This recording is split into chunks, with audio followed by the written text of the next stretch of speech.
Yesus, terima kasih buat hidup ini. Terima kasih Tuhan buat rencanamu, terima kasih buat rancanganmu. Dan apa yang sudah terjadi sama kami, kalau kami pernah gagal, itu tidak mendefinisikan masa depan kami. Karena kami tahu kasih karunia Tuhan cukup bagi kami. Dan bahkan kalau kami tinggal di dalamnya Tuhan, kasih karuniamu mendidik kami, bahkan memerdekakan setiap hidup. Terima kasih Bapak yang baik, kami tahu firman Tuhan itu akan menopang diri kami, dan itu akan memerdekakan setiap hati. Dalam nama Tuhan Yesus kami sambut firman-Mu, kita sama-sama katakan amin, amin, amin, amin. Silakan duduk, shalom. Oke, kita akan bahas firman Tuhan dari kitab Kejadian. Ada beberapa prinsip yang luar biasa yang dibentangkan sama Tuhan sendiri sejak awal, dan banyak atau syarat sekali prinsip firman Tuhan yang ada di sini. Dan bahkan kalau kita lihat satu-satu dengan teliti, maksud saya itu akan menjadi sebuah pewahyuan yang luar biasa karena rancangan Tuhan itu semuanya ada di dalamnya. Dari rancangan demi rancangan sampai kepada akhirnya sebuah kebohongan yang dilontarkan kepada manusia, itu semuanya ada di kitab Kejadian, dan ada modus operandi daripada iblis yang dia berikan kepada manusia. Catat ini baik-baik, sejak awal Tuhan itu disebut Allah, Allah Elohim. Sejak penciptaan manusia disebut Tuhan Allah, Lord God. Artinya Tuhan itu didefinisikan dengan sebuah sebutan yang sangat intim dengan manusia, Lord God, Tuhan Allah. Waktu iblis mencobai manusia dan menipu manusia, Tuhannya dihilangkan, dikasih kalimat hanya Allah saja. Jadi hubungannya dicabut, dan kebohongan itu kalau kita lihat pelan-pelan itu merupakan sesuatu yang luar biasa. Dan catat ini baik-baik, manusia ada di dalam kondisi kehidupan yang sempurna pada saat itu. Tanyakan ini baik-baik kepada diri kita, di dalam kondisi yang sempurna kok bisa jatuh dalam dosa? Kondisinya sempurna di hadirat Tuhan. Eden itu adalah the presence of God artinya. Kalau di saat itu manusia bisa jatuh ke dalam dosa, apalagi hari ini yang kita tinggal di dalam kegelapan dunia. Jadi sebenarnya modus operandi yang dia lakukan pada saat itu kepada manusia masih hal yang sama dia lakukan pada hari ini. Tapi itu pembahasan di hari yang akan datang, oke? Saya nggak akan bahas itu. Itu agak panjang dan itu sebenarnya luar biasa. Nah, itu ada di kitab Kejadian. Nah, sebaliknya kitab Kejadian menuliskan banyak perkara indah, banyak rancangan indahnya manusia yang dibentangkan sama Tuhan. Banyak, dan dalam waktu saya tinggal 42 menit, saya akan bagikan sebanyak-banyak. Tadi cuma bisa kebagi 3. Mudah-mudahan bisa lebih, oke? Coba lihat Kejadian 1 ayat 1 sampai 4. Kejadian ada di perjanjian baru, amin? Ngecek. Siapa tahu udah capek, jam 6 masih bangun rupanya, oke. Kejadian 1 ayat 1 sampai 4. Pada mulanya Allah menciptakan langit dan bumi. Dari kalimat ini aja udah syarat dengan banyak pewahyuan. Pada mulanya Tuhan menciptakan yang namanya sebuah kronos. Tuhan ciptakan yang namanya waktu. Kemudian Tuhan ciptakan langit, Tuhan ciptakan ruang, kemudian Tuhan ciptakan bumi, Tuhan ciptakan benda yang bisa kita lihat. Oke, ini di dalam satu ayat aja Tuhan menciptakan 3 unsur atau elemen yang luar biasa untuk menopang hidup manusia. Dan kata mencipta di sini adalah kata barah, yang diciptakan dari sesuatu yang tidak ada menjadi ada. Itu sebabnya jaga perkataanmu. Karena apa yang keluar dari mulutmu itu akan mendefinisikan hidupmu. Itu akan membawa arah hidupmu. Jangan sembarangan ngomong. Jangan mengatakan sesuatu yang kita tidak harap itu akan terjadi. Jadi kalau kita mau orang lain berubah, jangan dikata-katain tuh orang. Perkatakan hal sebaliknya. Hal yang mau kita harapkan terjadi sama orang itu. Ya, kalau ada istri atau suami yang lagi split atau apa, jangan ngadu ke hamba Tuhan. Saya paling anti sama orang ngomong ini, Pak doain Pak suami saya, brengsek dia Pak. Gak boleh ngomong begitu. Pak doain suami saya, betul dia lagi ninggalin saya, tapi saya perkatakan kasih Tuhan terjadi melanda hidupnya dimanapun dia berada. Yuk kita doa sama-sama, itu baru benar. Hati-hati dengan perkataan yang keluar dari mulutmu, karena semua proses ciptaan, di dalam proses kreasi, semua diciptakan oleh firman. Perhatikan ini baik-baik, bumi belum berbentuk dan kosong, gelap gulita menutupi samudera raya, roh Allah melayang-layang di atas permukaan air, berfirmanlah Allah, jadilah terang, lalu terang itu jadi. Perkataan pertama Allah di dalam proses kreasi yang didokumentasikan di Alkitab adalah kalimat jadilah terang. Kalau sebuah kalimat diucapkan berarti pendengaran pertama Allah di dalam proses kreasi yang didokumentasikan di Alkitab adalah kalimat jadilah terang. Makanya iman timbul dari pendengaran akan firman Kristus. Oke? Perkataan, pendengaran. Sekarang lihat penglihatan yang terjadi. Ayat yang keempat. Allah melihat bahwa terang itu baik. Lalu dipisahkannya lah terang itu dari gelap. Allah melihat bahwa terang itu baik. Ya, jadi terang itu diciptakan dan penglihatan Allah pertamanya juga serba terang. Dan sebelum saya lanjutkan, sebelum ada benda-benda di langit, sebelum ada bintang, bulan, matahari, terang udah ada. Jadi sumber daripada terang bukan bintang, bulan, dan matahari, Tuhan. Kalau nggak ada terang dari awal, bintang, bulan, matahari nggak akan bersinar. Mereka hanya menyinari terang daripada Tuhan. Jadi kalau mau lihat kemuliaan Tuhan, pandang aja bintang sama bulan, sama matahari besok. Itu kemuliaan Tuhan. Sebelum ada benda-benda ini, terang udah ada kok. Itulah keajaiban Tuhan, itulah keindahan daripada Tuhan. Kita rangkumkan dulu. Penglihatan Allah, pendengaran Allah, perkataan Allah di dalam proses kreasi yang pertama kali diciptakan, itu semuanya serba terang. Itu sebabnya kita patut menjaga, karena ini lagi bicara soal pintu gerbang hati. Karena Tuhan lagi ngasih tahu sama kita, kamu diciptakan tubuh, jiwa, dan roh. Sebenarnya kita adalah manusia roh yang dikasih casing tubuh ini. Kita harus jaga pintu gerbangnya. Tubuh juga harus dijaga. Tubuh punya pintu gerbang, namanya mulut. Kalau mulut nggak dijaga, yang dimasukin air soda terus tiap hari, jebol lagi ginjalnya. Kalau kita nggak jaga pintu gerbang yang namanya buat roh sama hati, yang adalah mata sama telinga, jiwa kita juga akhirnya tersiksa. 2 Petrus 2 ayat 7-8, coba lihat. 2 Petrus 2 ayat 7-8. Tuhan menyelamatkan Lot, orang yang benar. Lot ini orang yang benar, yang terus-menerus menderita oleh cara hidup orang-orang yang tak mengenal hukum dan hanya mengikuti hawa nafsu mereka saja. Ya, orang yang benar, sama seperti saudara sama saya sudah dibenarkan di dalam Kristus Yesus, justified, dibenarkan. Sebab orang benar ini, sebab kita orang benar yang sudah dibenarkan Tuhan ini tinggal di tengah-tengah mereka, kita juga tinggal di tengah-tengah dunia yang gelap, dan setiap hari kita juga melihat dan mendengar perbuatan-perbuatan dunia atau mereka yang jahat itu, sehingga jiwanya yang benar itu apa? Tersiksa. Jadi hal yang sangat sederhana kalau kita nggak jaga pintu gerbang hati, ya kita masukin terus sama sampah dari sosmed, sampah dari apapun yang kita biarkan masuk lewat mata sama telinga, jiwa kita tersiksa. Jadi apa yang kita biarkan masuk, kalau kita biarkan masuk sampah, yang keluar pasti sampah. Ketika kita lagi di dalam sebuah tekanan, aslinya keluar. Lewat tindakan, lewat perkataan. Jadi hati-hati, jangan anggap enteng apa yang masuk. Karena apa yang masuk tinggal tunggu waktu. Ketika ada kesempatan keluar aslinya. 2 orang berkelahi di pintu tol berapa tahun yang lalu. Dua-duanya pulang kerja. Berkelahi di pintu tol karena nggak terima. Di dalam tekanan aslinya keluar. Berkelahi, satunya jatuh ke aspal mati, gegar otak. Dua-duanya nggak pulang. Yang satu masuk penjara, satu meninggal. Gara-gara apa? Di dalam tekanan aslinya keluar. Kayak sponge hidup ini. Jadi jangan bilang gini, saya nggak ngerugiin orang kok. Jangan anggap enteng dosa. Jadi apa yang masuk lewat mata sama telinga itu menentukan apa yang ada di dalam sini. Makanya saat teduh mutlak setiap hari. Matikan notifikasi HP-mu setiap pagi. Kalau memang saat teduhmu di dalam HP-mu. Matikan notifikasi, kemudian bacalah saat teduh, renungkan firman Tuhan, baru kita mulai hari kita. Apakah saya terganggu dengan hal-hal yang lain kalau bangun? Jelas saya juga manusia. Contohnya waktu World Cup. Bangun bagu, berapa Inggris tadi malam ya, aduh skornya berapa ya, saat teduh dulu, berat banget, lagi tengah-tengah saat teduh, berapa ya skornya ya. Tinggal 1 klik away, lihat Instagram atau langsung kelihatan skornya. Segala sesuatu yang kita lakukan kepada diri kita, kepada jiwa kita lagi menaklukkan diri sendiri. Karena pribadi yang paling sulit ditaklukkan bukan iblis tapi diri kita sendiri. Makanya Daud paling sering ngomong sama jiwanya, hai jiwaku, hai jiwaku, hai jiwaku. Bahkan dia katakan begini, hai jiwaku jangan lupakan kebaikannya.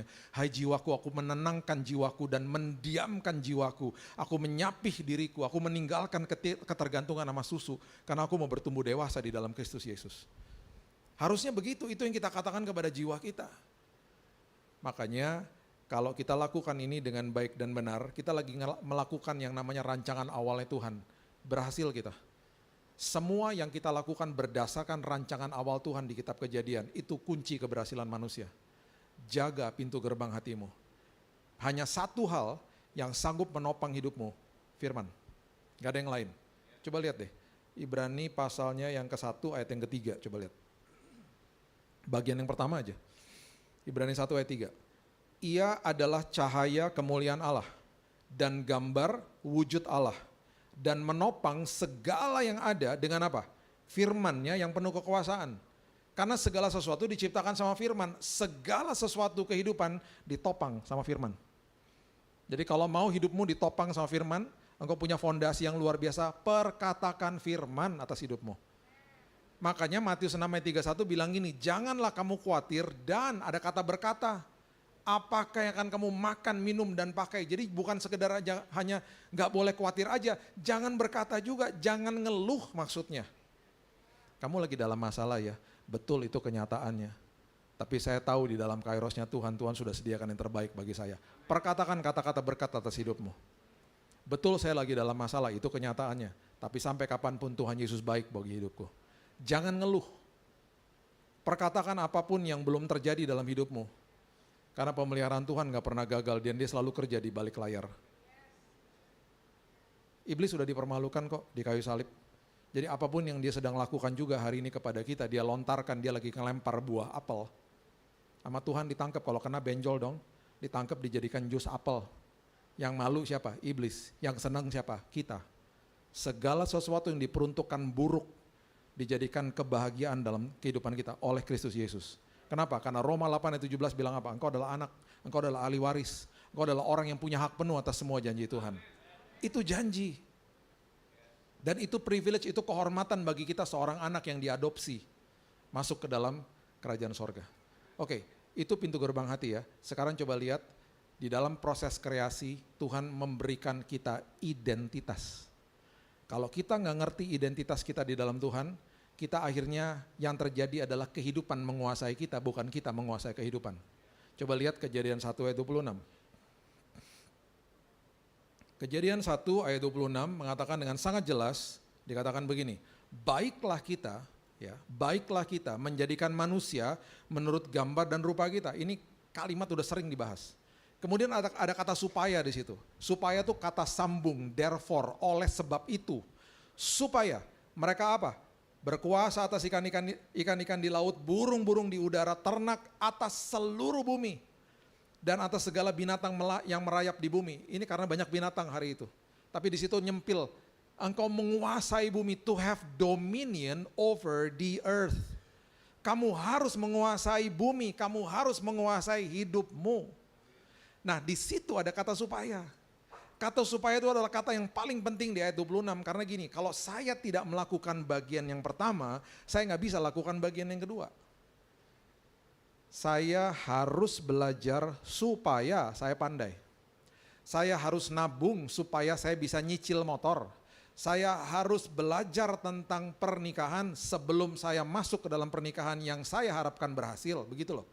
Jadi saya harus lakukan bagian yang pertama supaya saya bisa berhasil lakukan bagian yang kedua. Dan gak bisa dibalik-balik. Jadi dikatakan kita diciptakan segambar dan serupa supaya kita bisa menguasai hidup.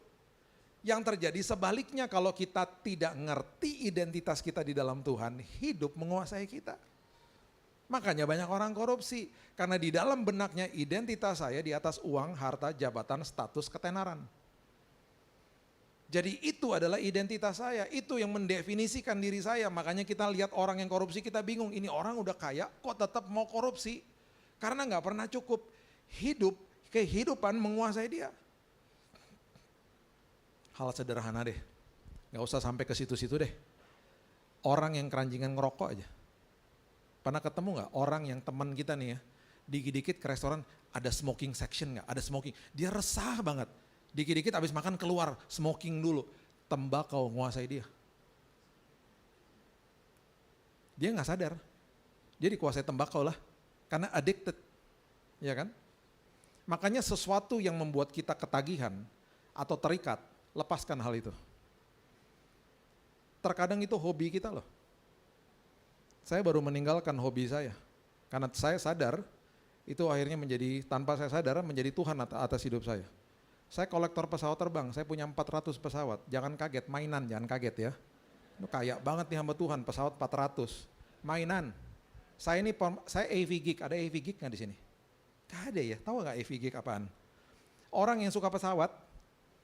Jadi saya tuh bukan suka biasa-biasa banget, bukan suka biasa-biasa aja, suka banget. Sampai saya belajar di kokpit nerbangin pesawat, datengin pabriknya Boeing di Amerika, belajar liatin orang buat, saya kalau udah hobi-hobi. Sampai saya kumpulin diecast yang segini-segini nih. Dimarahin istri saya lah. Itu kenapa tiap bulan beli? Kita kalau ngomong sama istri ya mesti pakai hikmat, tau gak? Amin, luar biasa, kita connect langsung, amin. Jadi istri marah kan, kita bilang gini, sayang, ini adalah investasi, jadi tenang dia langsung. Makanya boxnya saya simpen. Kita beli harga segini, tahun depan harganya naik. Oh gitu, jadi tenang tau dia. Tapi lama-lama dia marah juga, katanya investasi, kok gak dijual-jual? Makanya saya lagi mau jual, saya udah stop, saya gak mau lagi. Karena bagi saya jadi berhala lama-lama. Jadi jangan salah loh, jangan anggap hidup ini aman. Itu yang terjadi, kehidupan menguasai kita. Nah satu hari di tahun 2007 di jam 11 malam, saya lagi baca ayat ini. Tiba-tiba ada suara dalam hati saya bilang gini, Bill, ini ayat kamu udah baca berulang kali toh. Coba deh kamu mundur, kamu baca pelan-pelan. Jadi saya mundur, saya baca ayat 11, coba lihat. Habis kamu baca pelan-pelan, kamu balik lagi ke ayat 26, nanti akan membuat arti katanya gitu. Roh Kudus bilang gitu ya. Jadi saya baca nih ayat 11. Ayat 11 ini adalah proses ketika Tuhan ciptakan tumbuh-tumbuhan. Perhatikan apa yang terjadi. Tuhan katakan begini, hendaklah tanah, berfirmanlah Tuhan ya, Tuhan yang berfirman nih. Hendaklah tanah menumbuhkan tunas-tunas muda, tumbuh-tumbuhan yang berbiji, segala jenis pohon buah-buahan yang menghasilkan buah yang berbiji, supaya ada tumbuh-tumbuhan di bumi dan jadilah demikian. Di ayat ini, di dalam proses ketika Tuhan menciptakan tumbuh-tumbuhan, Tuhan berfirman kepada tanah. Jadi Tuhan ngomong sama tanah, hei tanah, keluarkan tumbuh-tumbuhan. Jadi Tuhan lagi ngasih tahu sama tanah, hei tanah, jadilah sumber bagi tumbuh-tumbuhan. Jadi tanah mengeluarkan tumbuh-tumbuhan. Berarti sumbernya tumbuh-tumbuhan adalah tanah. Segala sesuatu yang dipisahkan dari sumbernya tidak bisa berfungsi atau mati. Ketika tumbuh-tumbuhan dicabut dari tanah, mati nggak? Mati. Jadi sambal goreng labu siam di atas meja. Jadi wortel rebus, brokoli rebus. Mati, terpisah soalnya. Pertanyaan berikutnya, kepada siapa Tuhan berfirman ketika dia menciptakan ikan-ikan? Coba lihat ayat 20. Ayat 20 mengatakan begini, berfirmanlah Allah, hendaklah apa? Dalam air berkeriapan makhluk yang hidup. Dalam bahasa Inggrisnya jelas banget, let the water produce. Biarkan air ini mengeluarkan ikan-ikan yang ada di laut. Jadi Tuhan lagi ngasih tahu sama kita hari ini, dia juga lagi kasih tahu sama semua kreasi bahwa sumber daripada ikan adalah air, karena dia berfirman kepada air. Air mengeluarkan ikan-ikan ini. Sekarang ikan dipisahin dari air, mati nggak? Mati. Jadi gurame bakar. Jadi sushi, mati. Kepada siapa Tuhan berfirman ketika dia menciptakan binatang melata dan binatang liar? Coba lihat ayat 24. Ayat 24 firman Tuhan katakan begini, berfirmanlah Allah, itu penting banget, Tuhan berfirman soalnya. Hendaklah bumi, dia berkata-kata kepada bumi, mengeluarkan segala jenis makhluk hidup, ternak, binatang melata, dan segala jenis binatang liar. Tuhan berfirman kepada bumi. Berarti sumber daripada binatang liar dan binatang melata adalah bumi. Binatang-binatang ini dipisahkan dari habitatnya, gak bisa berfungsi. Saya pergi ke sebuah farm yang lagi nyimpen atau dia menyuguhkan kopi luwak. Tahu ya luwak ya? Tahu kopi luwak dari mana ya asalnya ya? Nggak usah dibahas kali ya. Jadi luwak-luwak ini ada di Ubud, waktu itu saya pergi sama teman saya. Saya pergi sama teman saya orang Amerika. Saya dari awal saya, apaan what's luwak? Saya bilang udah tenang aja lu minum aja, ntar terakhir baru gue jelasin. Saya lihat mukanya pas terakhir, aduh mukanya kasihan deh. Saya bilang gini, saya ngomong sama peternak ya, farmnya, saya bilang gini, Pak, itu kenapa nggak ditaruh aja di dalam sangkar gitu? Kenapa ada di alam terbuka? Pak, itu sebenarnya hutan di belakang ini, udah kami pagerin, cuman dia nggak bisa tahu. Karena pagarnya tuh pakai jaring-jaring, jadi dia nggak ngeh sementara dipagerin. Karena kalau kami masukin dia di kandang, dia stres Pak, seperti manusia nanti dia asam lambung naik. Oh gitu.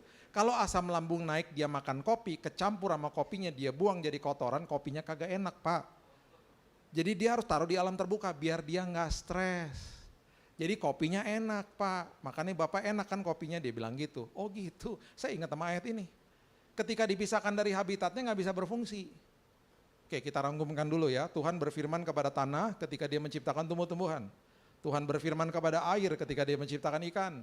Tuhan berfirman kepada bumi ketika dia menciptakan binatang melata dan binatang liar. Pertanyaan yang paling penting, di malam hari itu jam 11, Roh Kudus tanya gini, kepada siapa aku berfirman ketika aku menciptakan engkau? Baca pelan-pelan bagian yang pertama ayat 26. Firman Tuhan katakan begini, berfirmanlah Allah, baiklah siapa? Kita. Menjadikan manusia menurut gambar dan rupa Allah Tritunggal pertama kali disebut di sini. Kitanya huruf besar. Tuhan gak pernah berfirman kepada tanah, Tuhan gak pernah berfirman kepada air, Tuhan gak pernah berfirman kepada bumi. Ketika diciptakan saudara dan saya, dia berfirman kepada dirinya sendiri. Let us make man. Dia lagi ngasih tahu sama kita bahwa sumber hidup kita adalah dia. Sekali lagi, prinsip yang sama terjadi. Ketika kita terlepas dari sumbernya, kita nggak bisa berfungsi. Kita nggak bisa ngapa-ngapain. Makanya dikasih tahu sama dia, saya adalah sumber, makanya kamu ranting melekat kepada pokok anggur. Tapi Pak, kan kita diciptakan dari debu tanah, itu bahan baku bukan sumber. Sumbernya Tuhan. Nah kalau sumbernya Tuhan, kita paham bahwa gambar diri saya serupa sama dia, dia sumber hidup saya. Apapun opini orang saya nggak mau pedulikan. Karena apa? Itu hanya opini orang. Opininya Tuhan, saya segambar dan serupa. Jadi identitas saya tidak berdasarkan harta, jabatan, status, ketenaran, atau uang. Ketika saya mengerti ini, saya sanggup menguasai hidup.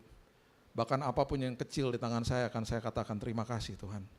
Aku menjadi pengelola yang setia. Aku menjadi pengelola Tuhan dalam hal kecil dalam hidupku. Dan aku akan berterima kasih kepadamu Tuhan. Saya kasih comparison ini ya. Orang kaya di mata dunia adalah orang yang memiliki harta, jabatan, dan lain sebagainya. Saya punya teman, di tanggal 25 gajinya habis. Dia tinggal di kos-kosan, ini kejadian sekitar 15 tahun lalu. Dia datang kepada saya, dia nangis, dia ngomong gini, Bill, gue selalu habis Bill, gaji gue Bill, tanggal 25 gue habis. Saya pikir dia minta duit. Dia lagi rupanya kasih kesaksian, saya nggak ngeh. Duit gue habis Bill, gaji gue habis. Terus maksud lo apa? Lo minta duit? Gue gak akan minta duit sama lo. Lalu maksudnya apa lo nangis-nangis? Gue lagi kasih kesaksian Bill, Tuhan dahsyat banget.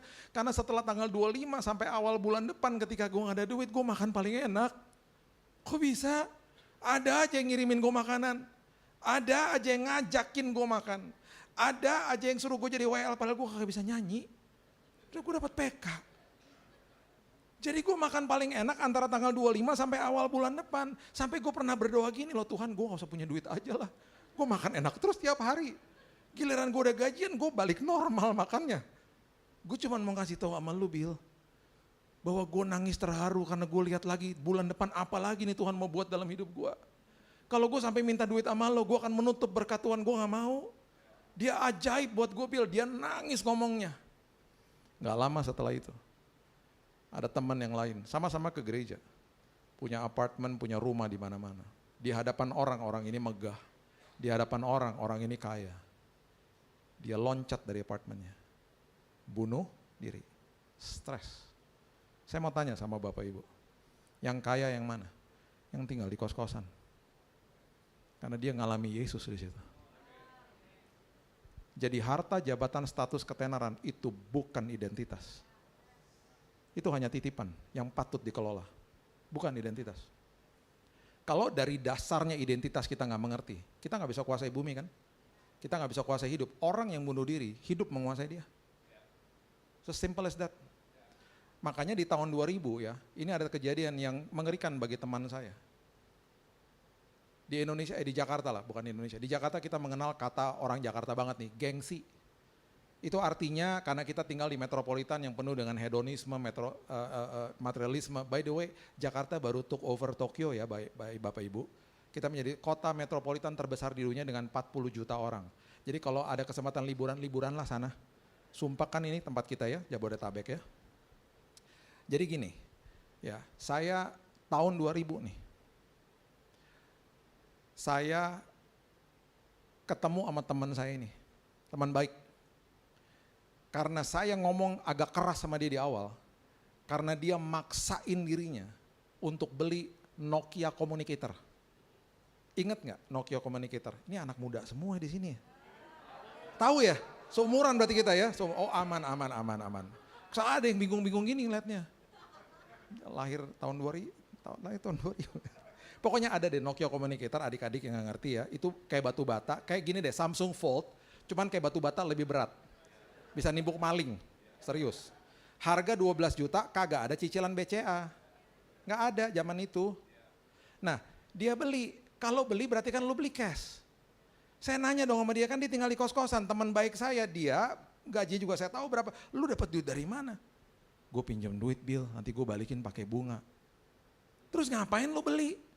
Dia ngeles, lama-lama dia bilang gini, ya habisnya gimana, gue agak malu sih kalau teman-teman gue pada punya Nokia Communicator, gue kagak punya. Gengsi. Satu hari, kita lagi makan malam di Planet Hollywood. Tahu Planet Hollywood? Ini seumuran ya, seru juga, yang lain gak ngerti ya. Mau tahu gak Planet Hollywood apaan? Tahu Hard Rock gak? Nah itu Planet Hollywood, dalamnya memorabiliasnya film lah gitu. Udah nonton Odyssey gak? Ini ketinggalan banget sih. Seru loh, 3 jam. Nonton rame-rame seru, tapi ke toilet dulu ya, 3 jam soalnya. Nah, kita makan malam di situ, dia taruh tuh Nokia Communicator di atas meja. Itu peralihan dari handphone hitam putih mau ke berwarna, keren lah saat itu, ada keyboardnya lagi. Terus saya lihat, lu jadi beli ya, gokil, mahal banget kan itu, wah tapi keren banget sih, dia flexing lah depan teman-temannya. Terus saat itu ya Bapak Ibu, kita tuh hanya bisa SMS, terima SMS, terima telepon, that's it. Sama sekali-sekali kita ada pager di sini, ingat ya? Dia seumuran nih sama gue.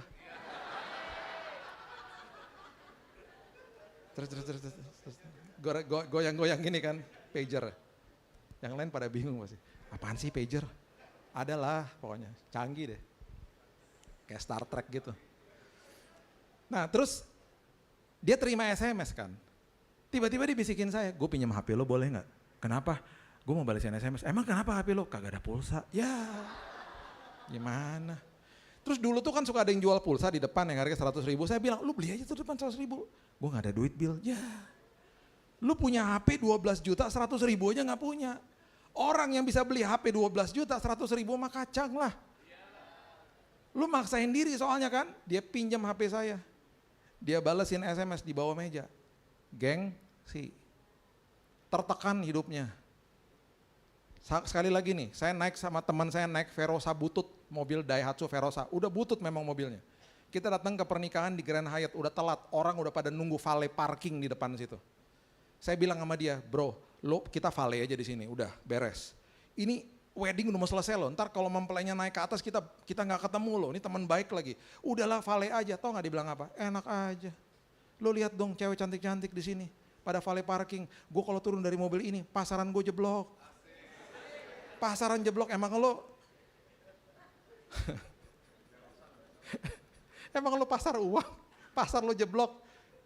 Bill, lo kan udah nikah, gue kan belum, nanti pasaran gue jeblok, dia bilang gitu. Jadi akhirnya kita turun, dia beneran gak mau loh. Dia turun, terus saya tanya gini, emang lo segitu malunya mau mobil lo?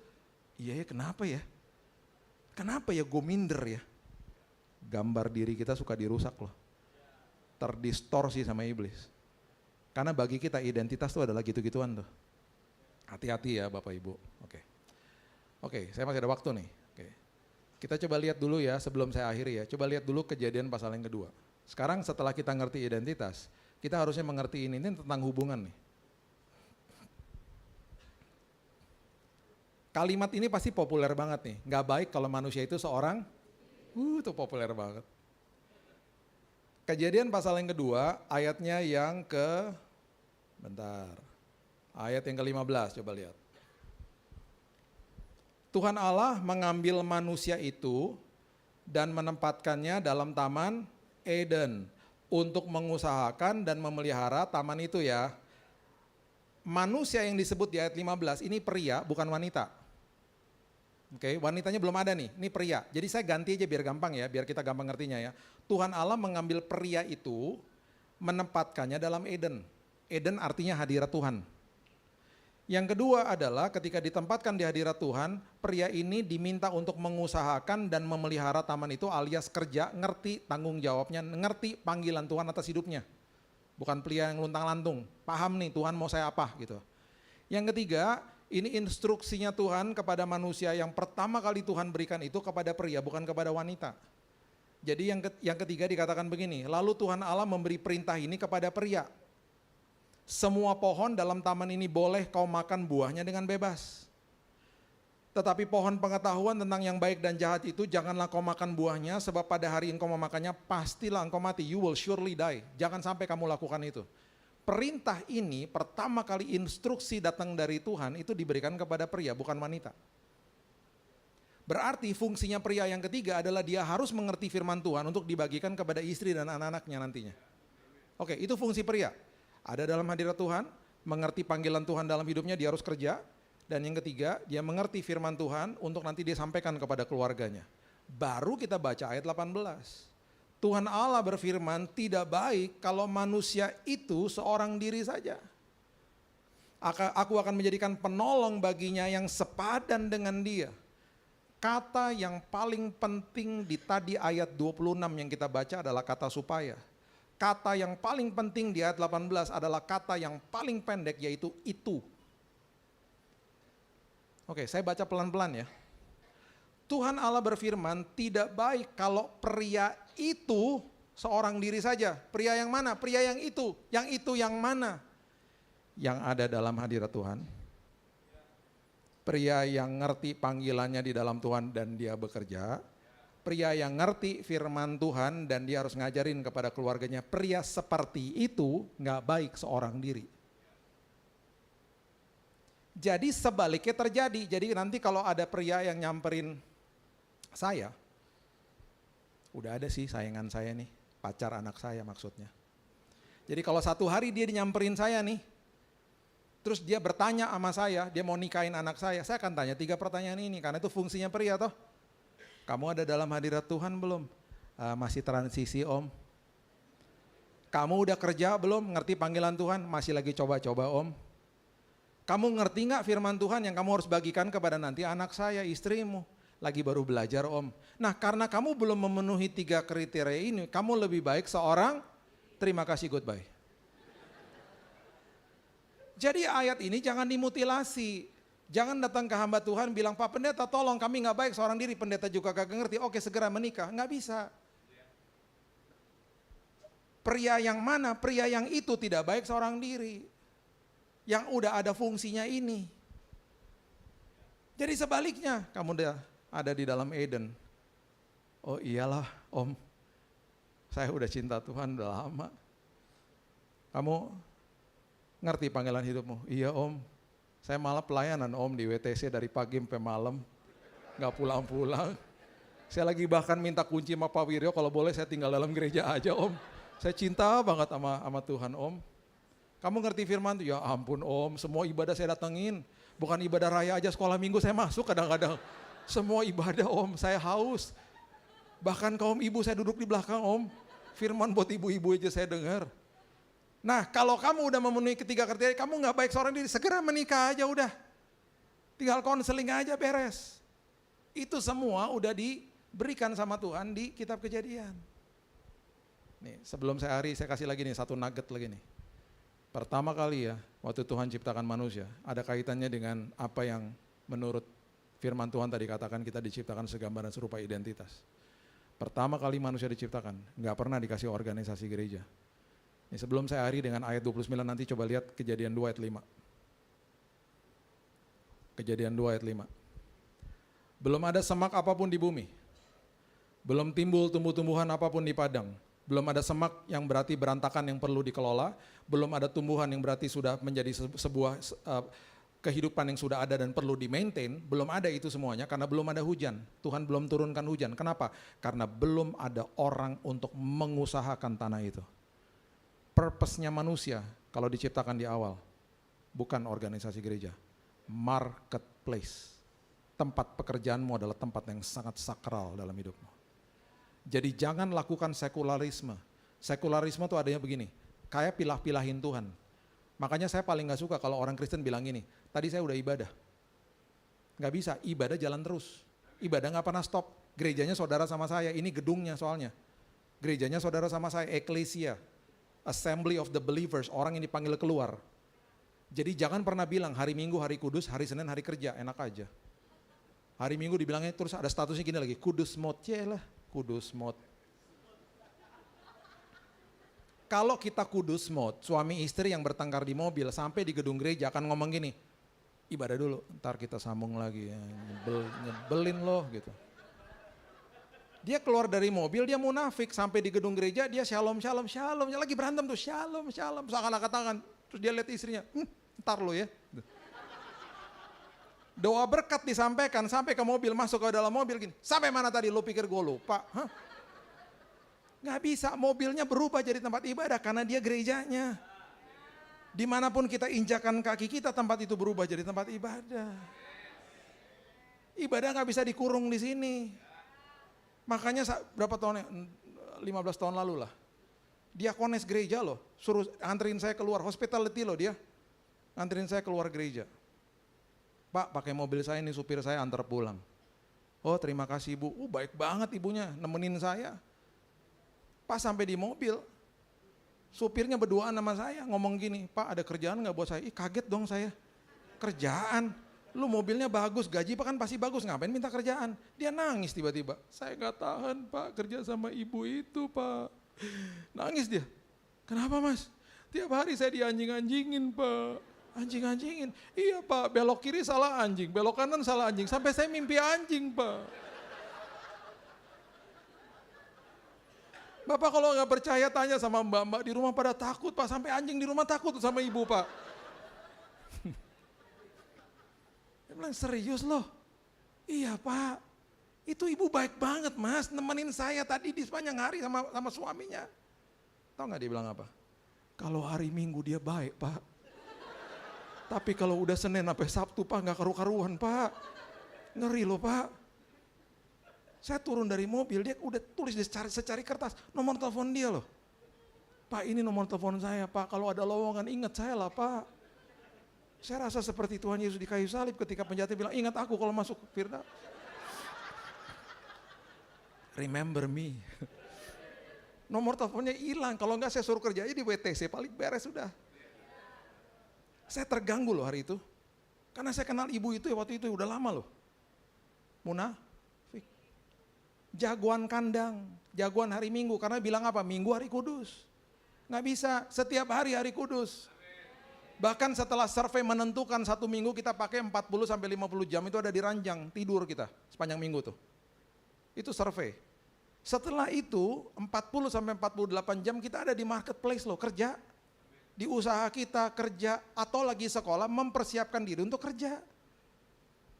Jadi it's a big chunk of time, ada waktu yang besar sekali yang Tuhan titipkan dalam hidup kita untuk kelola bumi. Makanya ketika masuk ke dalam tempat pekerjaan, menginjakan kaki di situ, tempat itu berubah jadi tempat ibadah lah. Ibadahnya gimana Pak? Ya formatnya nggak kayak beginilah, kita nggak curi waktu, kita berikan yang terbaik. Dari perkataan tindakan kita. Ingat ya, Kejadian 2 ayat 5, manusia diberikan marketplace. Tempat pekerjaan itu tempat yang sakral. Karena kita diminta kelola bumi kok. Saya cuma kasih tahu ini sebelum saya tutup sama ayat terakhir ya. Dalam 5 tahun terakhir, salah satu penuaian jiwa terbesar di Jakarta ya. Karena Bapak Ibu harus tahu di Jakarta, di Jabodetabek ini ada ribuan gedung. Hampir di semua gedung. Karena saya mondar-mandir sama teman-teman saya, melayani apa? Pekerjaan Tuhan apa-apa. Persekutuan doa, kantor-kantor. Banyak banget Bapak Ibu yang bertobat di situ, yang terima Yesus di kantor-kantor hari ini. Gara-gara mereka lihat rekan kerjanya menampilkan kemuliaan Tuhan dalam hidupnya. Kok kamu dapat target yang sama kayak aku, kok kamu nggak stres? Yalah aku punya Yesus, itu kesaksian udah. Ada lagi temannya datang, aku dengar ya Tuhannya orang Kristen bisa menyembuhkan, papaku udah sakit, udah sekarat, udah gak ada harapan, tolong dong doain. Temannya ngomong gini, oke saya mau doain tapi kamu ikut. Ntar ya habis kita selesai makan siang, dia ngumpet di gudang, doa 5 menit. Lama-lama Bapak Ibu dikasih waktu cuma 3 bulan nih bapaknya hidup sama dokternya. 3 bulan lewat. Terus dia bilang sama temannya itu, sekarang saya nggak mau cuma saya yang doain, kamu ikutin doa saya. Bapaknya lewatin 6 bulan, di bulan yang ke-8 bapaknya sembuh total. Bapak Ibu tahu apa yang terjadi? Orang ini yang berdoa buat bapaknya dan seisi keluarganya terima Yesus. Gara-gara di kantor. Makanya sakral kan marketplace. Oke, yang terakhir. Ayat terakhir, ayat favorit jemaat. Kecuali jemaat WTC ya. Kalau di sini dengar ayat terakhir, ya kok terakhir sih? Aku masih haus, pengen belajar. Tapi di gereja lain ayat terakhir, yes, abis ini kita pulang. Tapi di sini beda auranya ya. Nah, beda banget di sini. Mau sampai malam juga saya kuat nih. Saya dari pagi loh di sini. Oke, Kejadian 1 ayat 29, ini terakhir ya.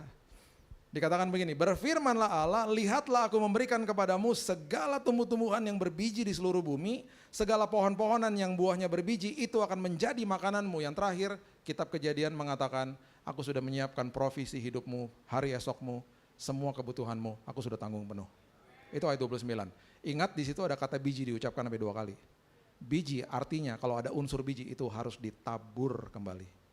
Semua titipan Tuhan, baik itu waktu, talenta, uang, harus ditabur kembali. Ada unsur bijinya loh. Oke, saya tutup sama kisah ini. Kira-kira hampir 20 tahun lalu lah. Ini teman saya ada di persimpangan jalan, ditawarin kontrak sinetron dia gak mau.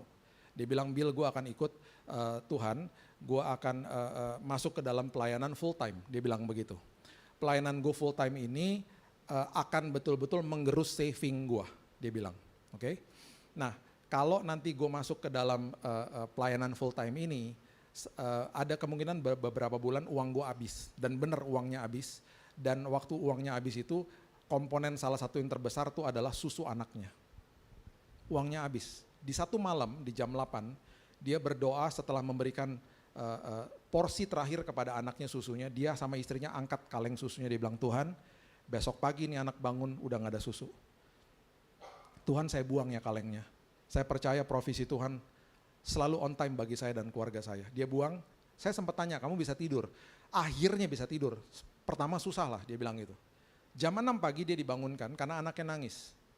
Dan dia sempat bilang sama istrinya, yuk kita buatin aja teh manis. Dia keluar dari kamar, dia terkaget-kaget karena di depan kamarnya dia, di atas meja makan ada kaleng susu baru, tulisannya jumbo size. Dia begitu kaget, dia ke dapur, dia lihat di tempat sampah, itu masih ada kaleng susu yang kemarin dibuang. Dia begitu kaget sampai dia bilang gini, pertama kali gue ngeliat kaleng susu, gue ketakutan, Bill, kayak lihat penampakan. Sampai gue toal-toal begini, ada isinya nih. Dia bengong lihat ini dari mana kaleng susu, mbaknya keluar dari kamar. Pak, itu tadi ibu mertua nganterin ke sini jam 5 pagi. Dia bingung, dia telepon ibu mertuanya, dia konfirmasi dulu sama istrinya, kamu kasih tahu mama? Enggak. Jadi mereka berdua telepon mamanya. Mah, thank you ya mah, dibeliin susu. Mama kok tahu kita nggak punya susu? Mama nggak tahu, mamanya bilang gitu. Kok bisa? Mamanya cerita, tadi malam mama di Carrefour. Mama udah di kasir. Tiba-tiba mama tergerak aja pengen beliin susu buat cucu. Mama balik lagi beliin susu. Anaknya nanya, jam berapa mah? Sekitar jam 8 malam. Ketika mereka sedang berdoa. Mamanya digerakkan Tuhan. Pertanyaan kedua. Kok bisa dikirim jam 5 pagi persis on time? Mamanya bilang gini, mamanya property agent. Mamanya bilang gini, mama ada meeting di Bandung. Jam 8 pagi. Jadi mama jam 5 berangkat dari rumah mamanya sama rumah mereka dekat. Mamanya bilang kan mama harus masuk ke pintu tol. Masuk ke pintu tol kan lewat rumah kamu, jadi sekalian aja mama ngedropin jam 5, Tuhan tidak pernah telat. Tuhan selalu on time, gitu loh. Perjalanan mamanya ke Bandung itu tektokan, pulangnya sore, mamanya bisa ngasih sore loh. Tapi bukan sekedar Tuhan izinkan supaya Tuhan gerakan hatinya untuk belikan susu, bukan hanya itu saja, Tuhan juga gerakan hatinya, pastikan dia deliver susunya on time. Karena itulah Tuhan kita. Jadi di dalam apapun kebutuhanmu tentang hari esok. Ulangan 31 ayat 8 mengatakan, aku berjalan di depanmu dan aku berjalan bersamamu. Kemaha hadiran Tuhan terjadi setiap hari dalam hidupmu. Dia ada di depan saya, dia ada bersama saya. Berarti besok di hari Senin, dia sudah ada di sana. Menyiapkan yang terbaik bagi kita semuanya. Amin. Berikan tepuk tangan kita untuk Tuhan kita. Bapak yang baik, terima kasih buat hari ini, mengucap syukur buat kebenaran firman Tuhan. Terima kasih buat kitab Kejadian Tuhan, terima kasih buat rancangan awal Tuhan bagi hidup manusia. Dan kami mengamenkan semua ini, kami mau masuk di dalam rancangan awal supaya kehidupan kami maksimal di dalam Tuhan. Kami mau jaga pintu gerbang hati kami.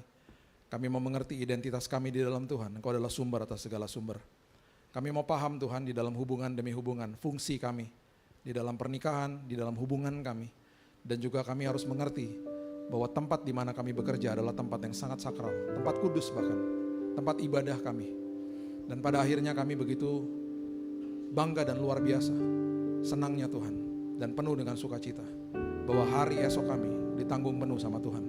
Hari esok kami, kebutuhan kami, Tuhan pelihara. Bahkan Alkitab katakan kami adalah duta besar kerajaan sorga. Dan kalau sampai kami dikirim ke muka bumi, duta besar selalu ditanggung oleh kerajaan yang mengirimnya. Semua kebutuhannya. Kami bangga Tuhan punya Tuhan. Kami bangga punya Engkau sebagai juru selamat kami ya Yesus. Meteraikan firman ini, karena kami juga sudah dimeteraikan sama Roh Kudus dengan meterai keselamatan. Hanya di dalam nama Tuhan Yesus kami berdoa dan senantiasa mengucap syukur. Kita sama-sama katakan amin. God bless you. Mari saudaraku